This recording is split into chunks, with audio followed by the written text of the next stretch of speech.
try that again.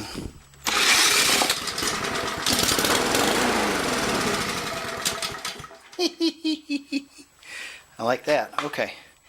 Didn't notice any knocks. And it ran. Carburetor, of course, is plugged all up. That's why it didn't run on. But the engine runs.